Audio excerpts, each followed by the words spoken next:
Pokecáme.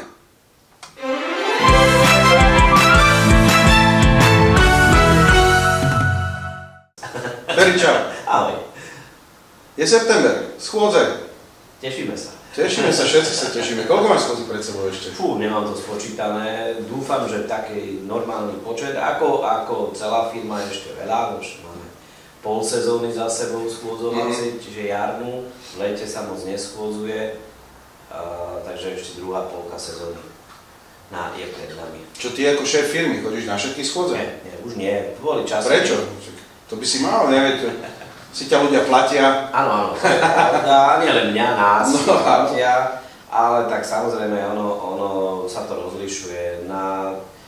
Keď už máš zabehnutých správcov, referentov, ktorí teda vedia, tých kolegov našich, ktorí už poznajú domy, poznajú si zástupcov, tak si myslím, že už si to vedia zvládnuť. Nevyžadujú to tí ľudia, že... Ale áno, máme prípady. Páme tom, prídite vy, sú, presne mám, ja tu by som vedel vymenovať presne konkrétne, kde si potrpia na to. Ale to je tým, že keď my sme začínali, tak sme v podstate začínali, že nemali sme zamestnancov, čiže sme na tie schôdze chodili a naozaj tí naši 20 a viacroční klienti už si na naše tváre tak zvykli. Takže je ešte nejaký počet domov, kde to naozaj absolvujem a je to viac také zdvorilostné, ale neabsolvujem ich sám. Vždy tam ide aj ten príslušný správca, ktorý sa stará o ten dom.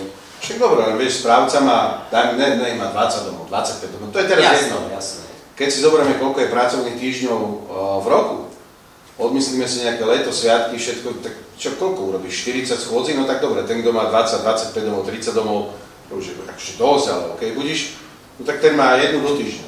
Ale keď máš 60, 100 bytových domov, to ako konateľ nedáš prebovať, to by si bol každý týždeň, dvakrát, trikrát na schôdzi, akože to je celkom náročné. Nie, preto som aj ja od toho jednoznačne upustil, že my máme viac ako 100 domov, čiže neviem si to predstaviť, že by som bol v podstate 2 dní v týždni, celoročne, to by znamenalo niekedy aj 3 dní. My sme si tak aj zaviedli, že schôdzovacie dni a tie domy, kde viem, že chodím ja, tak to je už v tom harmonograme musia rátať aj so mnou v rámci nášho firemného kalendára, kde si ja takisto už potom dávam, že ktoré termíny sú možné, aby sa mohli dojednávať, čiže tú logistiku toho, kedy kto môže, už sa dojednáva so mnou, tam, kde ten príslušný správca vie ísť sám, tak si to organizuje a dohaduje už s tými zástupcami vlastníkov sám. A samozrejme potom sú schôdze, kde sa buď realizuje alebo pripravuje obnova, kde je potrebné či už nejaký možno aj právny taký servis urobiť tomu alebo vysvetliť veci, kde sú zložitejšie veci, kde by už ten správca ako technik možno, že nevedel urobiť a potrebuje mať takú tú odbornú podporu v mojej osobe alebo aj v osobe iných mojich kolegov, ktorí sú na to spôsobe, tak tam to samozrejme zdvojíme, ideme potom viacerí, aby sme tú schôdzu zvládli, aby to nebolo o tom, že on povie, viete čo zistím a na budúce povieme alebo napíšeme, tak vtedy je niekedy možno jednoduchšie sa zúčastniť, ale určite to potvrdím, že ísť na 100% schôdzi pri väčšom správcovi. Pokiaľ je tých fakt domov 30, dá sa to, ja som zvládal do roka zhruba tých 60-70 schôdzí v minulosti. To som vedel urobiť, v súčasnosti neviem, nechcem, nerád, už som si to prestal počítať v určitom čase, nerobím si v tom štatistiku, ale zhruba tú polovicu by si myslím, že by nebol problém. A myslím, že ju aj možno dá. A má to zmysel, aby konatelia chodili na tie schôdze? Ako z pozície konateľa nie, že teda ja som tu nejaký šéf a idem sa prezentovať ako šéf. Má to zmysel, pokiaľ aj ako konateľ mám svoju agendu, čo mám. A v rámci tej agendy proste si tú agendu, ak je témou na tú schôdzu, tak si ju tam samozrejme prezentujem, ak sú nejaké ťažšie prípady dlžníkov, kde treba riešiť či už dobrovoľnú dražbu, aj keď toho našťastie nemáme nejakú moc, ale občas sa vyskytne, treba ľuďom vysvetliť. Práve pri tých obnovách, pri úverových veciach, financovaní, čiže rôzne takéto kombinácie. Potom samozrejme, ak sú nejaké konflikty medzi vlastníkmi, bohužiaľ, to sa deje. Častá téma. Čo sa deje a vieme, že to zasahuje aj, že pokiaľ je to len konflikt, že si tam navzájom sypú popol na svoje prádlo, ktoré si tam sušia z okna a podobne, tak to je asi téma, ktorá nepatrí na schôdzu, ale občas sa vyskytujú témy, ktoré zasahujú aj do toho vlastníckeho práva, čiže nejaké tie vzťahové veci, problémy, tak jasné, že vtedy potrebujeme urobiť takéto posilnenie a idem aj z pozície šéfa, kedy sa asi očakáva, že je dobré, ak ten správca príjme rozhodnutie a vie ho prijať nie týždeň po schôdzi, ale možno niektoré veci sa vedia rozhodnúť a dohodnúť priamo na tej schôdzi. Máš na tej schôdzi všetky informácie? Príde človek a povie, no však je bod rôzne, vysvetlite mi, alebo ne, že vysvetlite mi, vysvetliť asi vieš, ale potrebujem takéto dáta, finančné, technické, také, onaké, to sa nedá, aby si všetko pamätal. Samozrejme, že no, len, vieš, vlastníci prídu na schôdzu a povedia, no ale tak ste náš správca, my si vás platíme, ako to, že ste neprišli pripravení? No ale halo, tak akože, čo to znamená byť pripravený na schôdzu? Tá schôdza má svoj program a ten správca podľa mňa môže byť pripravený len na tú konkrétnu schôdzu, na ten program, ktorý tam bol, lebo ako ľudia si za mňa často nevedomujú, že tá agenda výkonu správy to je obrovské množstvo informácií, ktoré sa dennodenne cez toho správcu premelú, čo vlastníci často ani netušia. Jasné. A toto o všetko mať informáciu, to je podľa mňa nemožné. Ako sa s tým vysporiadaš, keď príde s takýmto očakávaním vlastník a povie, že ja chcem. Áno, ako môže. Áno, občas sa to stane, už tam, kde sme správcom dlhší čas, aj odkomunikované a komunikuje sa s ľuďmi naozaj, že rozumne, aj nazveme to, že ten proklientský prístup funguje.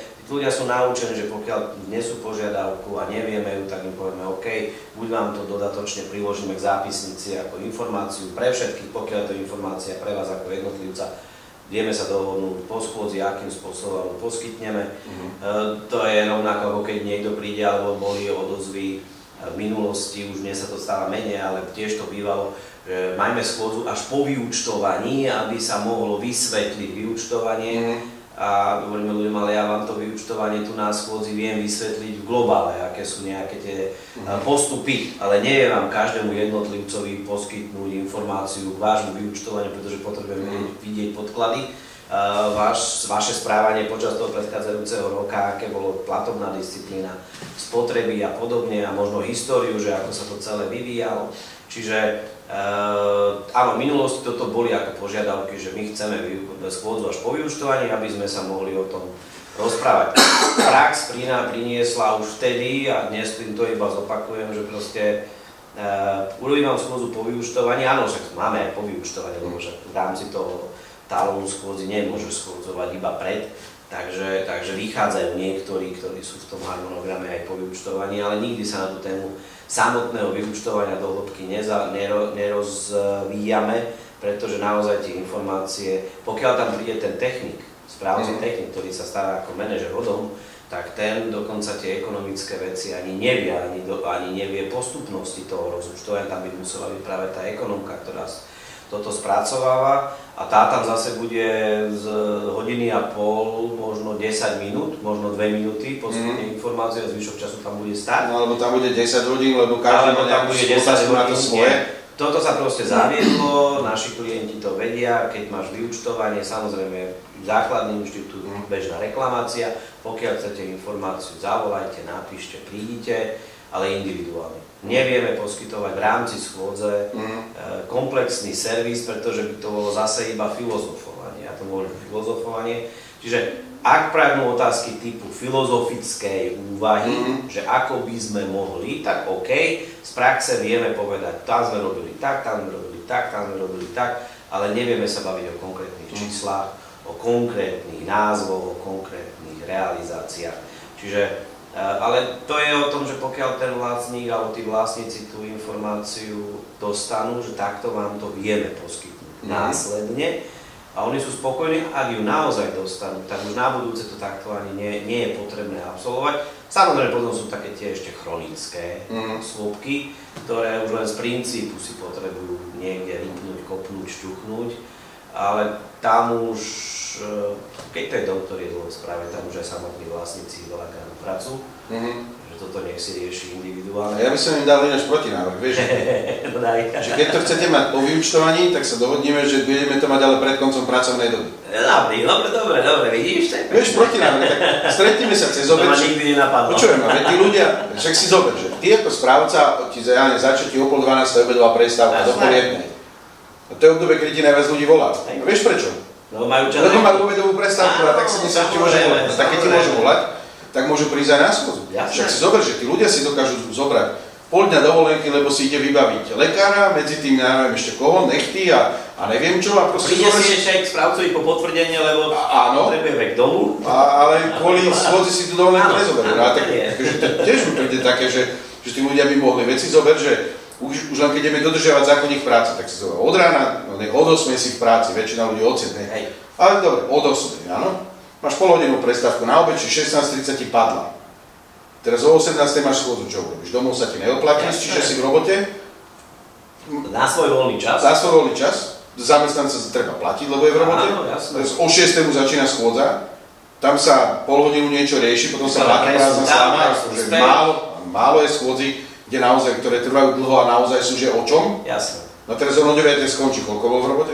Čo bol v robote 13 hodín. A to kto mu zaplatí? Z čoho to mám zaplatiť? Ale hlavne tá jedna vec je, že keď odhľadneme od tých financií, ale od toho samotného zaťaženia toho človeka, čo je 13 hodín a na druhý deň ráno na 7 znova alebo na 8 sa do práce, napísať zápisnicu, ešte si pamätať, čo všetko. Áno, lebo to tiež sa nikomu nechce robiť zápisovateľa.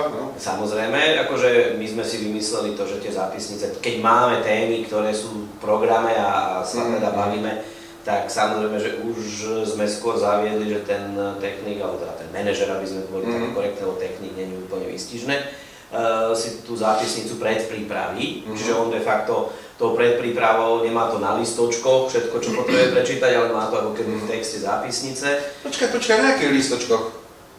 No keď... moment.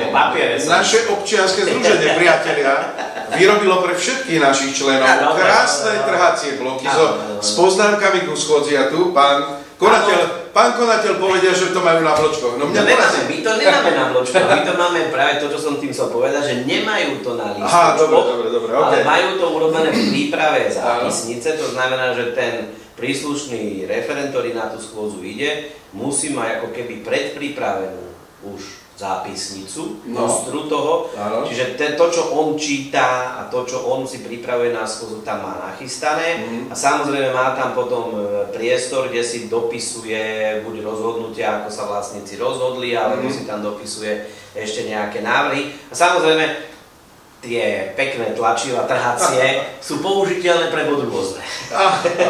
Lebo tam už potom treba písať. Alebo ak zápisnicu pripravuje niekto z domu, pretože ten si asi robí vlastné poznámky, čiže v tom prípade to je použiteľné. Dobre, už som sa zlakol, to je zbytočné. Nie. To zbytočné nie je nikdy nič. Samozrejme je to o tej efektivite využitia, ale vrátime sa k tomu zaťaženiu, že naozaj ten človek na druhý deň príde a musí zase odrobiť svojich 8,5. Takže a popri tom ešte rieši bežné veci, čiže a keď si zoberieme na ten počet, že fakt má možno pol roka z celého svojho pracovného roka aj absolvovať tie schôdze a ešte riešiť aj bežné veci, že to je celkom slušné zaťaženie. Takže ja zase sa vrátim k tomu, čo si ty navrhol, či teda cez ten pracovný deň, prečo nie je to schôdza. Ale áno, bavili sme sa aj o tom, že chodí sa napríklad na 8 do práce, ale dnes je pohľadová pracovná doba, veľa home officeov, dôchodcovia nemajú pevnú pracovnú dobu, tí sú síce najvyťaženejší, sa starajú o vnúčatá a o chod rôznych iných vecí v rámci rodín, majú aj svoje teda aktivity, ale ja si myslím, že keby bola vôľa, tak už baviť sa o tom, že ideálny čas 18:00 ako jediný najlepší počas dňa už v dnešnej dobe si myslím, že nie je úplne vyhovuje a sedí, pretože veľa ľudí dnes je schopných možno ráno o 9:00, na pol hodinku, na hodinku cez tú obedňajšiu prestávku, treba elektronicky sa niekde pripojiť, zúčastniť sa 20 minút niečoho, čo má zmysel, vyjadriť sa k niečomu a zase utekať ďalej, pretože dnes tie mailiky, telefóny, informácie si vieme naozaj to, čo mám niekde čítať na schôdzi, ak to už čítam, znamená, že to mám pripravené. Ak to mám pripravené, viem to poslať komukoľvek, nech si to prečíta sám. No. A môžem sa potom miesto polhodinového čítania 10 minút pobaviť, že čo sa mu z toho páči, nepáči, čo navrhuje inak a veľmi rýchlo môžeme posunúť sa vo veciach. Skúsil si to niekedy, že akože fakt, že máme tú schôdzu inokedy ako o 5. o 6. Úprimne tak skúsil, máme také prípady, že aj o 3. sme už schôdzovali, ale to je presne jeden takýto typ tomu, kde to vyhovuje tým zástupcom aj tým vlastníkom, že dokonca chodia ku nám do firmy a u nás máme schôdzu, čo je asi jedna z mála výnimiek, lebo väčšinou to je tak, že už ľudia majú problémy, keď im vybavíš jedáleň alebo nejakú najbližšiu sálu v škole alebo nejakom kultúráku, tam nie sú schopní proste prísť, lebo už musia spraviť 3 kroky. Takže najčastejší ten priestor je a asi najefektívnejší, aby prišiel najväčší počet ľudí je priamo v dome alebo pred dome. Tam musím akože prerušiť, že ja som tiež zažil a bolo to pre mňa veľmi udivujúce, že ne aby sa presunuli do najbližšej základnej školy do jedálne, radšej, kde je čisto a príjemne, tak oni radšej idú dole do pivnice, kde je meter prachu, pavúci a všetko možné a budú sedieť tam. Akože to je také čudné ináč. Je to čudné a neviem, no ako sme takí pohodlní a keď im povieme, že áno, možno, že u niektorých je aj ten úhol pohľadu, že dobre, dajme niekde 100 € za to, že si prenajmeme miestno, že to je veľa, že to sú zbytočne vyhodené peniaze. Áno, ak príde torzo vlastníkov na schôdzu, že z tých 60 alebo 100 príde 20 alebo 30, 30 už je celkom pekné číslo, ale keď príde 15-20 ľudí zo stovky, tak aký má zmysel prenajímať sálu, to je potom drahá záležitosť, ale zase je to kultúrne prostredie, kde sa dá aj premietať, kde sa dá ozvučiť, aby teda každý naozaj reálne počul, kde si každý môže sadnúť, pretože v tých vestibuloch, v tých pivniciach je to o tom, že máme 10-15 stoličiek, ktoré sa niekde nazbierali a zvyšok stojí a presne opiera sa o tie špinavé steny pivničné, nie je to moc kultúrne prostredie. Neviem, či to je dané, že to mali by sme aj my ako správcovia začať kultivovať, ale čak aj keď sme skúšali, že to fakt bolo, že vedľa denný stacionár alebo denné centrum pre dôchodcov, čiže naozaj taký klub dôchodcov, nazvime to po starom, a tí ľudia vyšli z vchodu a mali prejsť 10 metrov do takéhoto zariadenia, ani tam neprišli. Ale ťa preruším, idem troška týzovať, lebo si povedal takú zázračnú vec, že kultúrne prostredie, kde sa dá premietať. Priatelia, pripravujeme kuloárne reči aj na tému, čo všetko sa dá pripraviť na schôdzu od PowerPointových prezentácií cez neviem aké zázraky. Dajte nám vedieť, ako to robíte vy a do akej miery ste ešte ochotní robiť také extrémne prípravy, alebo ak ste vlastníkmi bytov, nebytových priestorov, čo by ste očakávali a čo by pre vás bolo také, že wow, že toto je super od správcu, že až takto dokonale pripravil tú schôdzu z tej vizuálnej alebo materiálnej stránky a možno, že aj s vami sa na túto tému porozprávame. No ale poďme teda ďalej k tej téme. Ja len doplním, že ja som napríklad spravil to, že bola schôdza taká povinná jazda. To sme sa bavili aj tu tade po chodbe, že niekedy tie schôdze sú, že akože není tam čo preberať, no je to taká povinná jazda. Bol malý dom a povedali, že viete čo, ale to nás je 8 bytov, no my tam ani nedojdeme, že na tej schôdze není čo. Že musíte uzvolávať? No musíme, lebo nám to zákon káže zatiaľ. No, tak uvidíme, či sa nám niekedy podarí toto zo zákona vyhodiť tú povinnú schôdzu, ale zatiaľ je to tak. A povedali, že my tam ani neprídeme. No, tak hovorím, no dobre, tak keď tam neprídete, tak to musíme vyhlasovať na 6, ja sa tam mám ťarigať. Tak viete čo, vyhlasíme to normálne, že cez obed, štvrtok, aj tak tam nikto nepríde, spraví sa zápis, že nikto neprišiel, vymalované schôdza, urobená, odfajknuté, hotovo. To vlastne spravte, takže áno, bola v praxi, už reálne bola schôdza cez obed, no ale nikto neprišiel.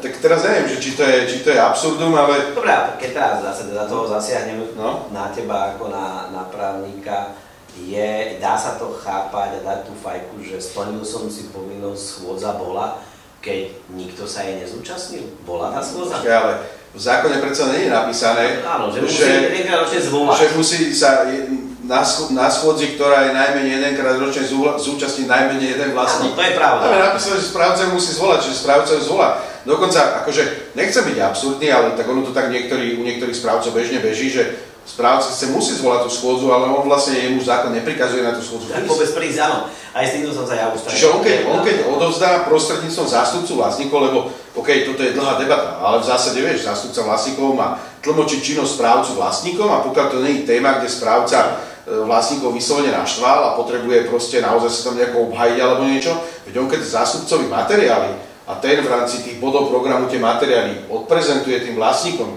on si urobí svoju robotu, správca sedí doma a všetci sú spokojní.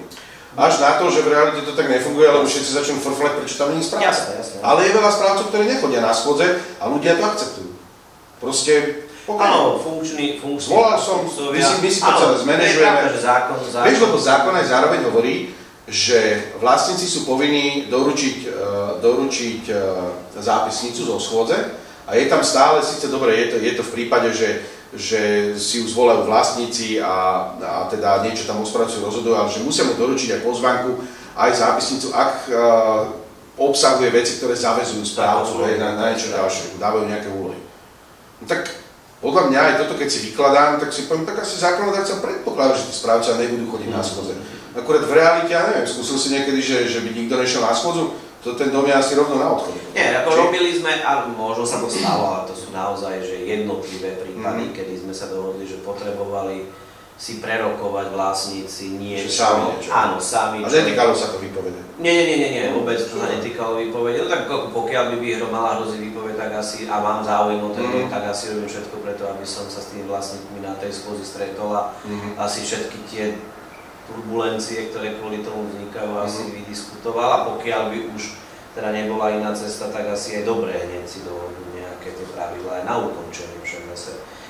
Stále je to iba biznis v úvodzovkách, akože to nie je zväzok na celý život. Proste keď niečo nemá fungovať, na druhej strane ja mám právo prísť na schôdzu a tým ľuďom dať výpoveď. Áno. Takže je to v podstate obidve strany majú to isté právo.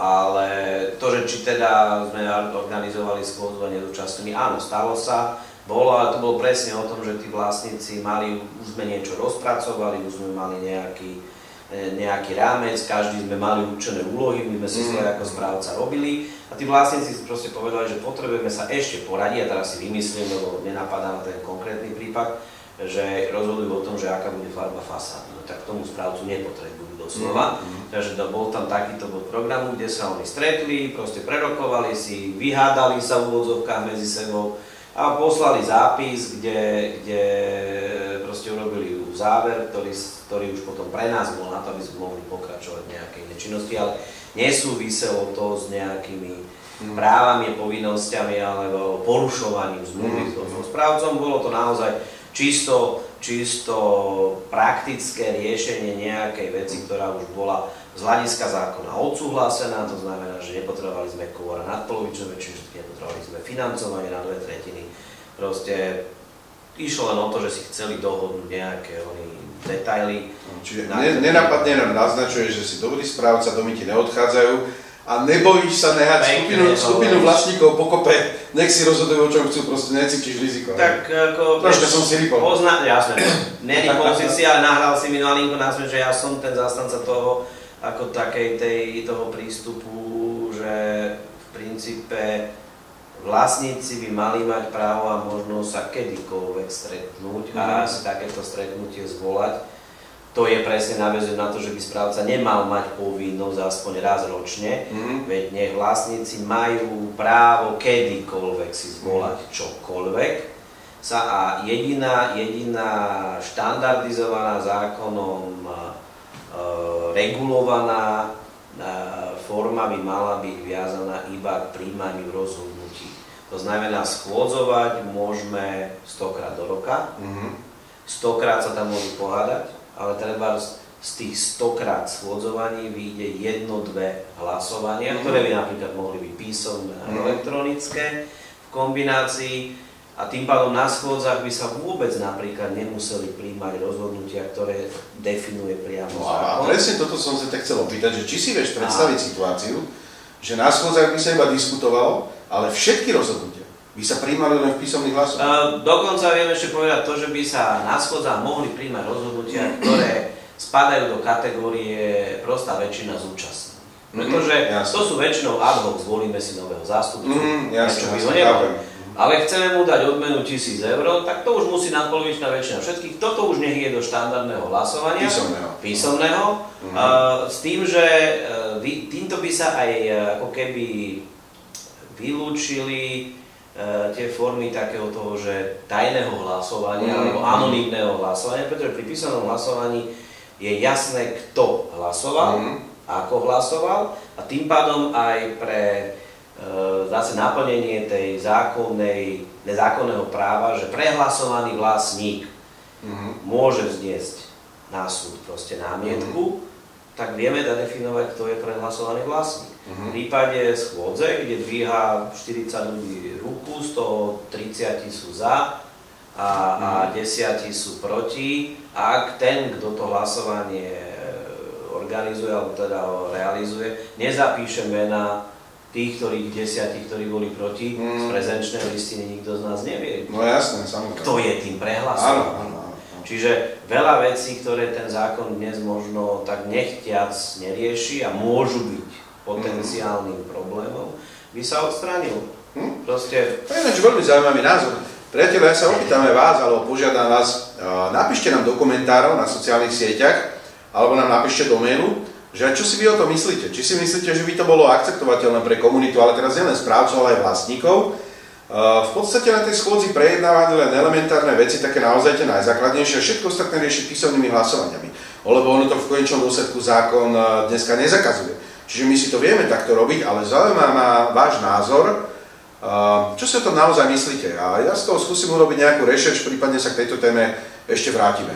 Okay. Ja ešte jednu drobnú poznámočku práve na margo toho hlasovania.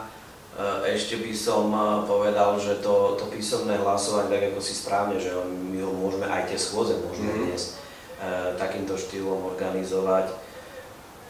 Nevypadla myšlienka. Som zratil nikto. Nevadí, toto nevystrihneme, aby ste všetci videli, že nikto nie je dokonalý. Nie sme natrénovaní, nemáme to vopred nachystané, ale poďme ďalej, ja keď si spomeniem... Áno, tiež nepoužívaš papier, keď čítaš, hej? Nepoužívam papier, nepoužívam papier, keď čítam. Väčšinou nečítam a väčšinou idem z hlavy.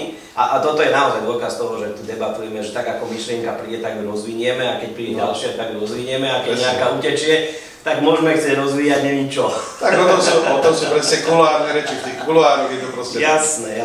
No ale skúsme sa vrátiť teda ešte k tej téme tých schôdzí, lebo mňa to naozaj zaujíma, že také tie plány schôdze, tá povinná jazda. Ja si neviem vysvetliť, že prečo zatiaľ nie je politická vôľa vlastne vyhodiť tú povinnú schôdzu z toho zákona. A je otázne, že či k tomu vôbec niekedy dojde. Akože ja tomu naozaj nerozumiem, lebo ja som presvedčený, že ani tí vlastníci sami nemajú chuť chodiť po schôdzach. Jasné, je kopu vlastníkov, ktorí si povedia, že proste sa doma nudia a oni sa ide na tú schôdzu vykecať, alebo sú takí tí notorickí kverulanti, proste, ktorí inú príležitosť nemajú, tak idú na schôdzu, tam rozbijajú celý priebeh schôdze, alebo do všetkoho rýpu, do všetkoho skáču. No ale dobre, to je minimum, ako obrovská časť ľudí, naozaj 99% ľudí sú racionálni ľudia, majú zdravý rozum. No dobre, tak ne 99, 98, vidím sa smeriš. Nie, toto je 98%. Štatistiky si nepotrpím, neviem. Dobre, že neriešme to, tak takmer všetci sú dokonali, ale občas sa nájde niekto, kto to takýmto spôsobom rozbíja. Akože za mňa je to úplne márnenie času tieto schôdze niekedy. Ale musím povedať, že zažil som skvelé schôdze, ešte kým som teda sa venoval aktívne správe nehnuteľností, kde som prišiel a sme sedeli v pivničke, kde boli meter prachu a pavúky, no ale dámy, čo sú síce mladé, ale veľa už pamätajú, priniesli sem nejaké placky, čaj do termosky.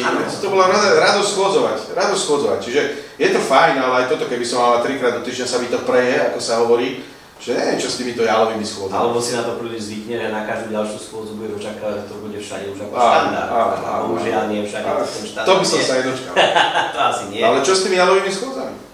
No No, veď práve to je aj to, čo sme už tú myšlienku rozvíjali, že keď tá schôdza nie je povinná, ale tí vlastníci si potrebujú ísť vydiskutovať veci, a veď oni si môžu kľudne sa stretnúť a diskutovať aj o veciach, ktoré možno nesúvisia priamo s výkonom správy, či tou činnosťou, ktorú robí správca, ale chcú sa stretnúť, koľko razy riešia nejakú parkovaciu politiku, že sa im nepáči petícia ako občianske, veď tá komunita tých ľudí v dome nemusí byť naviazaná len na správu spoločných častí a spoločných zariadení.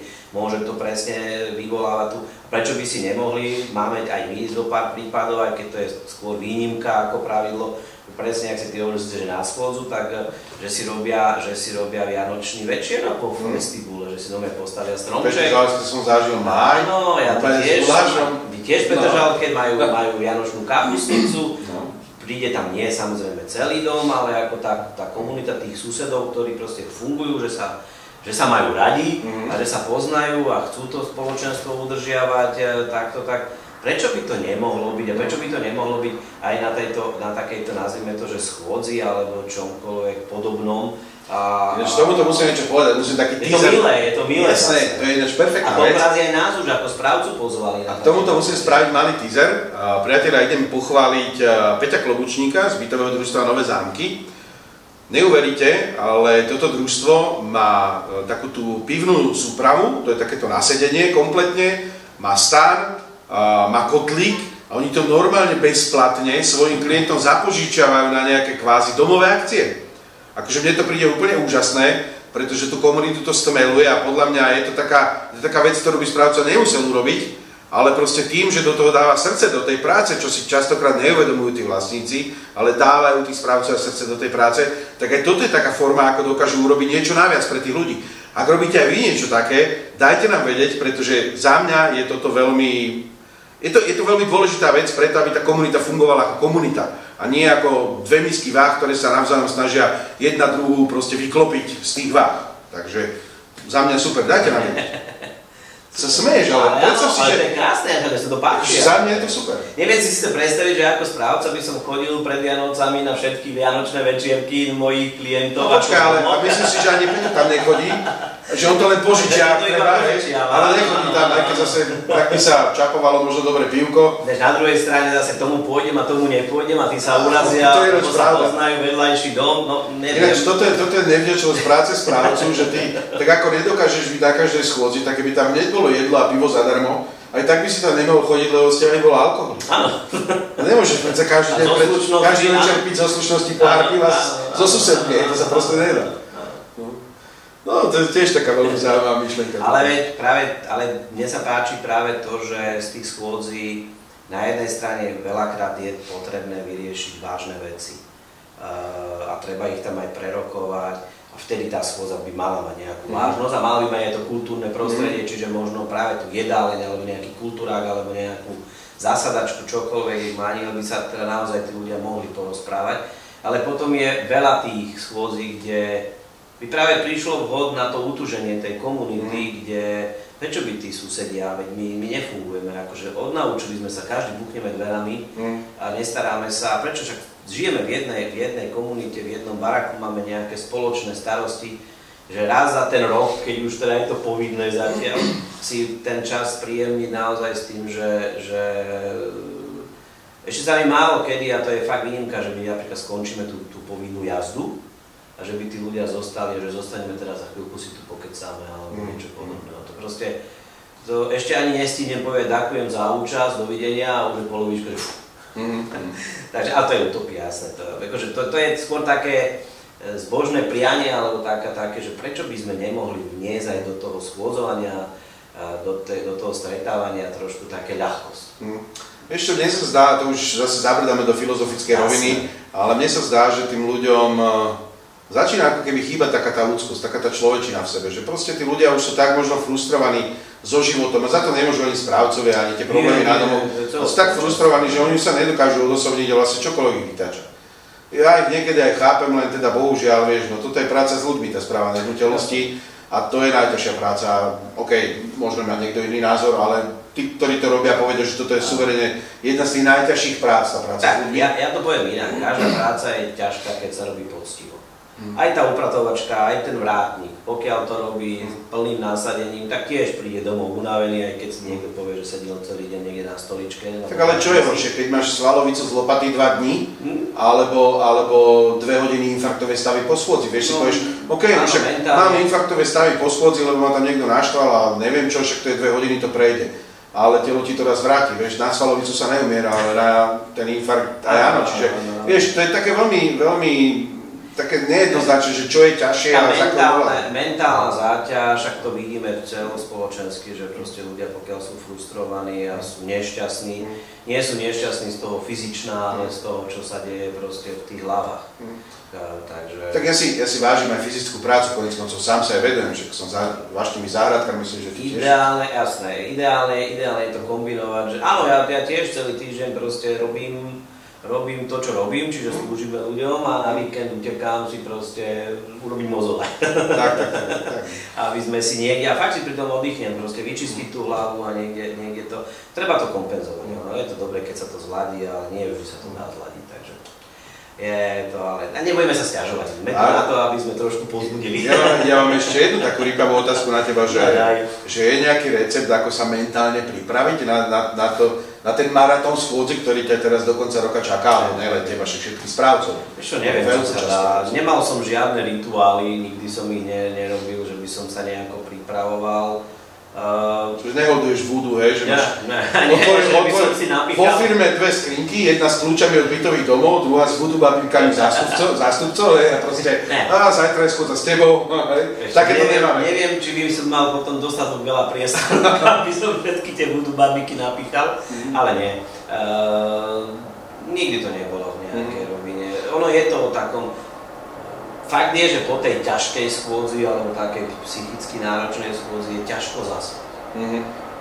To musím za tie roky, čo to robím, naozaj potvrdiť, že ja tomu hovorím, že prídem domov po schôdzi a minimálne 2 hodiny, keď nič iného nemám na robiť, nerobím akože prácu, lebo to by stalo nie za moc, lebo si rozladený, čiže tá kvalita toho výkonu by nebola, ale že proste nejaký pozrieš si futbal alebo pozrieš si niečo v telke, tak je to také, že bezduché pozeranie sa na niečo, ale v podstate ako keby cítiš, že to z teba odchádza, dať si dobrú sprchu, že zmyť proste ten nános takého toho ťažkého, lebo niektorí ľudia to aj nerobia, že s úmyslom, oni to proste nevedia inak, to sú takí tí energetickí upíry, to nazvime, že ťa vyšťaví ťa z energie, pričom on sa dobíja, tebe to uberie a nerobí to s úmyslom, že chce ti poškodiť. Proste je to prirodzene nejak dané, že niekto sa potrebuje nabiť, niekoho musí tým pádom vybiť, ale nemusí ho ani fyzicky sa chytiť. Takže nemal som nikdy, je to cítiť vždycky, že každou takou náročnejšou schôdzou, čím ich je viac počas tej sezóny, tým si unavenejšie a potrebuješ proste ten oddych, nejaké to vypnutie a tešiť sa. Ale zase poviem tak, že aj u nás vo firme s kolegami je to fajn, že keď tá schôdza, či už nejaká ťažšia, že vieme, že tam bude, lebo už poznáme tých ľudí, vieme tých jednotlivcov, že vieme, že keď ten príde, tak to bude náročnejšie, lebo bude rozvíjať takú a takú tému, nie je to čokoľvek, tak bude mať vždycky niečo k tomu povedať. Tak si tak trošku akože si pomáhame navzájom uľaviť si. A aj po tej schôdzi si potom aj zasrandujeme, aj si uľavíme. A už sa nám aj stalo, že fakt, keď bola nejaká taká schôdza, že sme si povedali, že nemá zmysel, že poďme na jedno.